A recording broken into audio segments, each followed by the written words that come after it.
So I recently took a trip back home to Belize. For those of you who don't know, I'm actually from Belize, born and raised, moved to Jamaica in 2008. And I got to spend time with my family and my friends, visit my childhood home when I was there. And it got me to thinking about 9 things I learned from my parents about money. Are you ready for this? It's time for another episode of Money Mondays JA. Money Mondays JA is brought to you by Proven Wealth. Visit provenwealth.com to speak to an investment advisor today and follow We Are Proven on social media. Now, before we get started, don't forget to like this video, subscribe to this channel, and also share with a friend, turn on those post notifications, and of course, subscribe to the newsletter at KalilahReynolds.com/newsletter. Now, I grew up hearing the traditional words about basically life and money, the traditional advice, which is go to school, study hard, get good grades, get a good job, work hard, maybe then you get a promotion, and eventually you buy a house. And that is the big extent of financial education passed down from generation to generation. And that might sound familiar to you. But when I went back home recently, I learned or realized that I've learned a lot more than that about money from my parents through the things that they have done with their lives, as opposed to the things that they have said to me out of their mouths. So there are many things that they have set the example for that I have internalized and have made me into the woman I am today and I am going to be in the next several years. So my parents are interesting, right? They're, in a sense, they're kind of like opposites attract, because my dad is extremely cheap. Let's use the word frugal. Dad does not like to spend money on anything. And anybody who knows him can tell you that. But cheap. Yep. Mom, on the other hand, is, well, she values quality over price. So she will invest in things that are going to last a long time. So let's start with the cheap side. So I learned very early how to be frugal, how not to spend a lot of money. The simple things like turning off all the lights when they're not in use. Turn off the fan when it's not in use. We would get yelled at. I mean, you could get punished seriously if you leave those lights on, if you don't finish all your food. You know, simple things like that, not wasting things. Oh, he had another rule that I thought was disgusting, and I still do.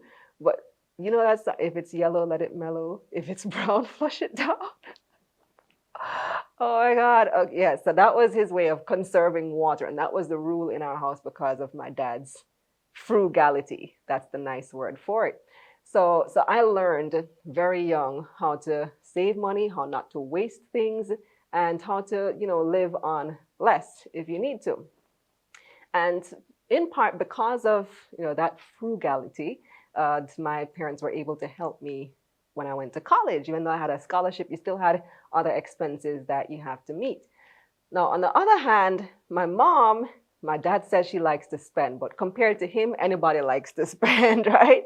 But what she values and what I noticed from her is that she values quality. So when she goes shopping, you'll see the types of things that she chooses. It's not that she's going to buy a whole lot of stuff and overspend, but she's going to very carefully select what she chooses to buy based on the quality of the item, knowing that this item is going to last a long time. This is an investment. I won't have to replace this item every couple months, or if it's a more expensive item, every couple of years, because if you put the money in it now, it will last you a long time and it will do a better job. It will look better in your home. It will serve you better overall. So that's a really important money lesson learned from my mom, all about value and quality. So I got that balance. I got both the frugal side and the value side. So lesson number 3 that I learned, and you might have seen me post this on my IG. I posted on my stories a house tour of my childhood home. And I posted a photo on my Instagram feed as well of my childhood home. And the lesson here was start with what you have. So many of us get caught up in wanting the dream home or the dream job or the dream whatever, and we hold out. So we don't want to buy the tiny 500 square foot 2-bedroom house or apartment. And yes, I say house because that's about the size of the house that I grew up in when I was very, very young. That's about the size of the house that my parents bought in Belmopan, Belize. It was a tiny two-bedroom house, probably smaller than, it probably was smaller than the studio that I'm in right now, this room that I'm in, which is 600 square feet. And that was 2 bedrooms, 1 bathroom, a kitchen, fully functional house, and it was really small. When I was small, though, I didn't notice how small it was because I was small too. Maybe it felt small to them. I don't know. But to me, it's just a house. It's a place to live. So the kids, they don't really notice. They don't really care.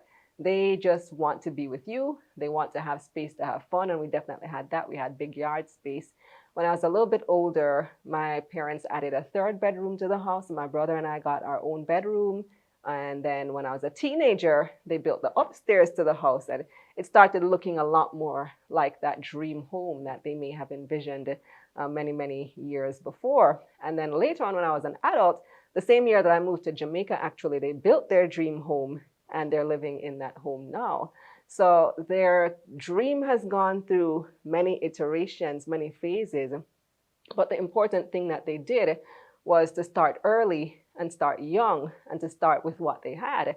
So they had my mom's a teacher's salary. My dad at the time was a public servant salary working for the government. And they used that to buy their first home, which was a tiny home, which many of us in my generation might not be satisfied with for our first home. But, values I find have changed a lot. And it's a lesson that I really need to humble myself and take right now that I think about it. Start where you are and grow from there. And that lesson applies not only to buying a home, but to anything. So I've said before that I started this business with just my cell phone and my imagination. Now we have a studio. Now we have equipment. Now we have people working for us full time.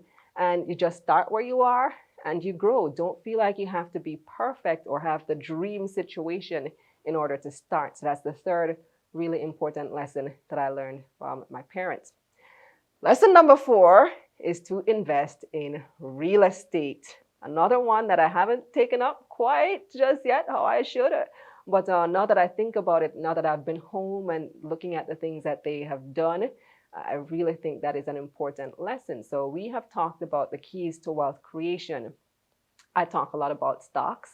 I've mentioned real estate and entrepreneurship as well being the 3 keys to wealth creation. And I've always said that of these 3, stock market investing is the least inhibitive road towards wealth creation. And you can use the money that you earn from stock market investing to invest in the other areas. So to help you invest in real estate, because there's a high capital cost to investing in real estate. You need a lot of money up front in order to do that. And then for entrepreneurship, it takes a lot of time. So you may be able to start with very little money, but it will drain your energy and your time, but it's worth it in the end. At least it is to me. And then entrepreneurship isn't made out for everybody. But real estate has been an important path that I've noticed for them. In Belize, there is no stock market, so there are very limited options for investment. But a lot of Belizeans tend to build homes as opposed to buying homes.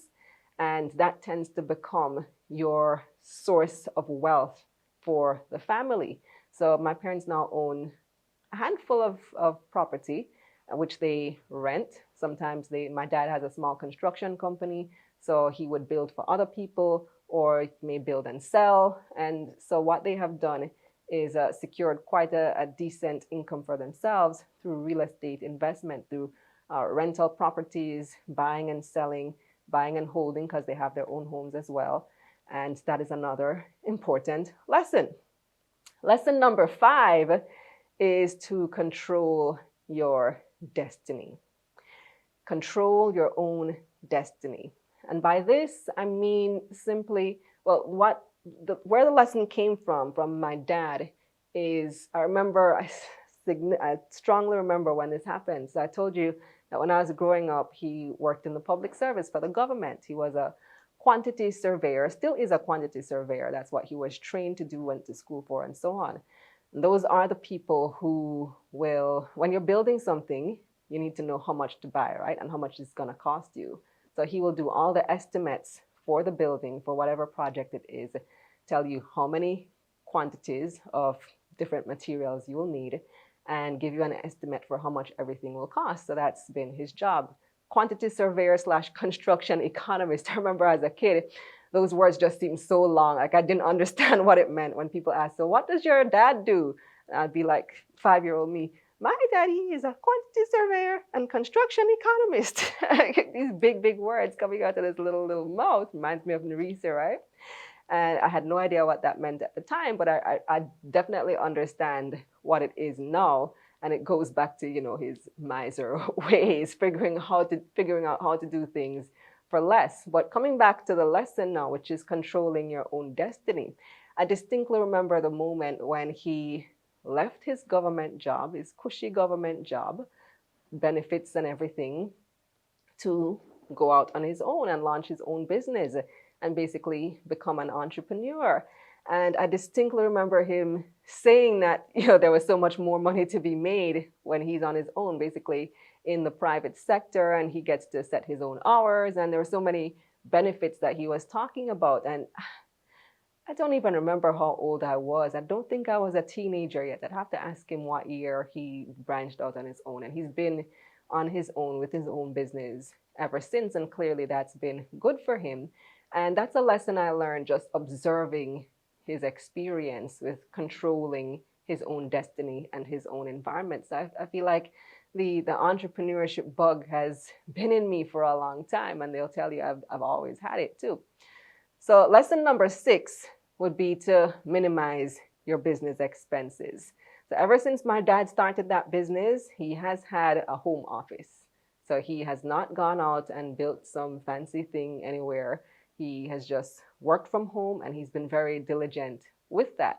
Fortunately, myself and my brother were a bit older at the time, and somehow men don't get annoyed as much as at home as women do.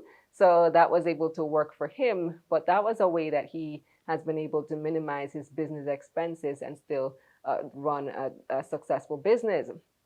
Lesson number 7 is on growing and scaling. And now this is a lesson from what my dad didn't do with his business. Because, well, I don't know what his revenue numbers are. I've never looked at his books, and I've never asked. Probably would say too fast. Children not supposed to ask their parents about money. that's growing up. Come on now. I wonder if I would ever dare. Maybe I would now that I'm in the finance space. I might ask him one day. But as far as I can tell, or maybe it's the thought that I have that because he stayed in the home office all these years, he hasn't really grown and scaled. He's stayed fairly the same. Not sure what the revenue numbers have looked like. I'm sure with inflation, yes, those numbers have grown over time, but he hasn't gone from, running his own business, being a one-man solopreneur, to running a huge business. It's still apparently, at least on the surface, remains more or less the same size of business, taking on the same types of projects, building personal homes for people, as opposed to taking on massive projects and massive development. So he hasn't really sought to scale the business. And that's a decision, that's a personal decision for anyone.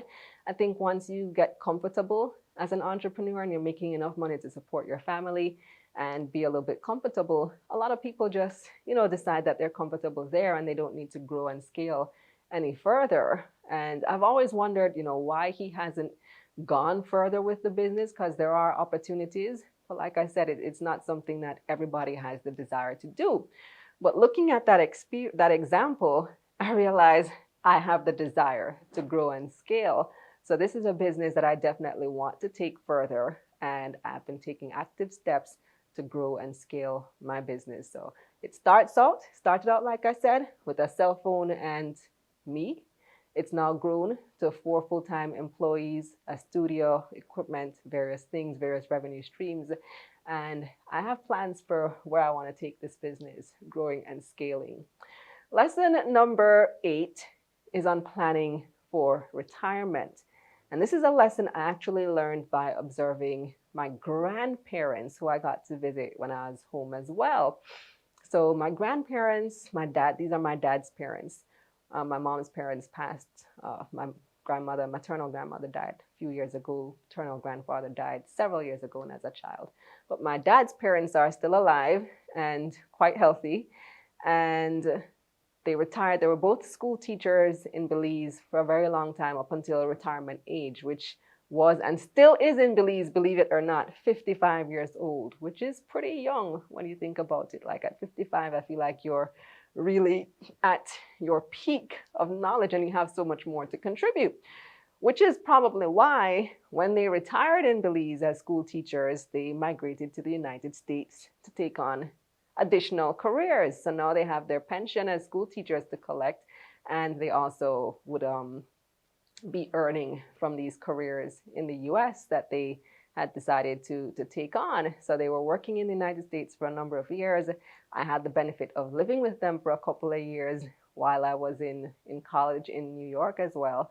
And they do know how to live frugally. I see where my dad got it from. Guys, you know, that generation, if our parents' generation had it tough, our parents' generation, they definitely had it rough growing up. We're talking about pre-independence era and all that. So living under British rule, under the colonizers, and things were not easy.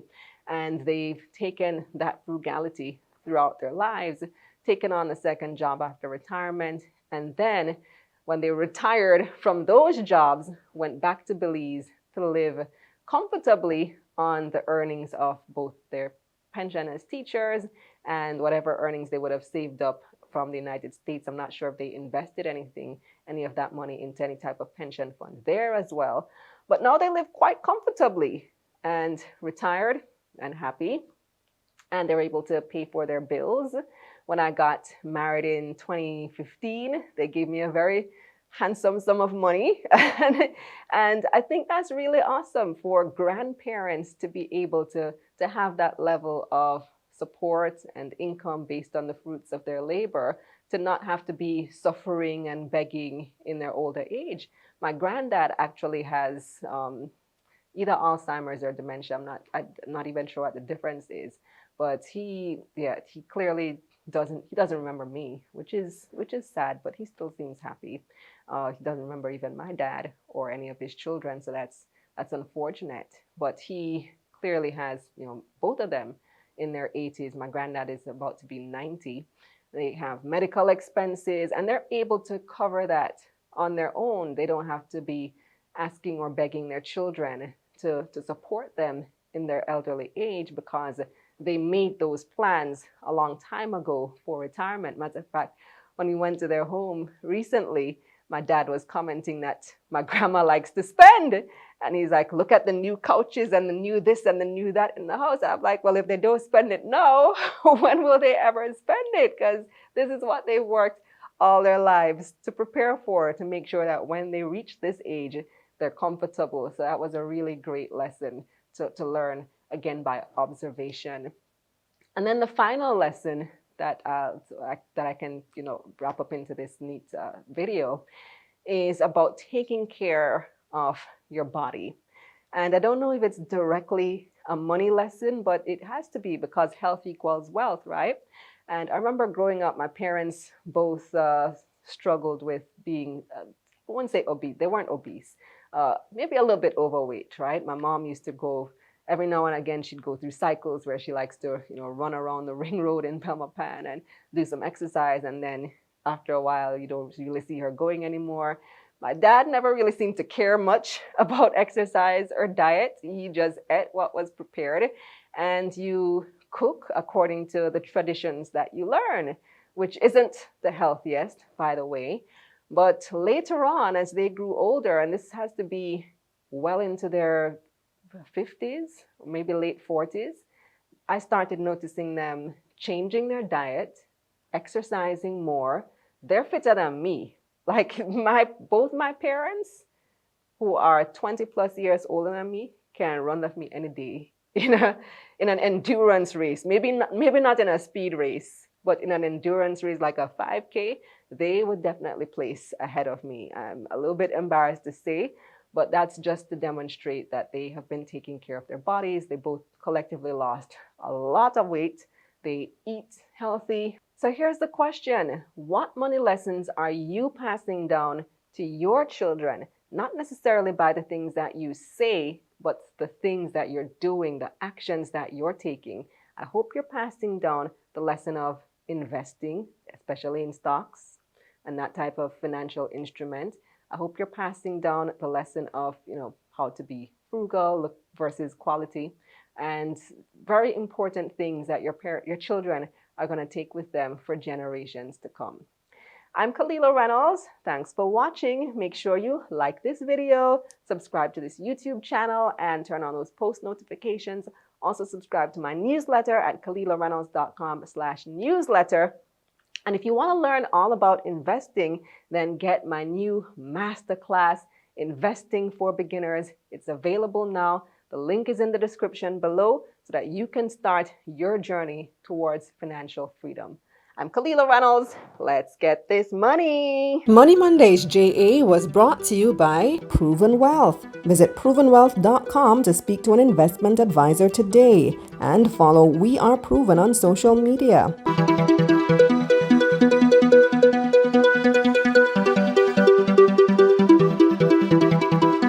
Let's get this money.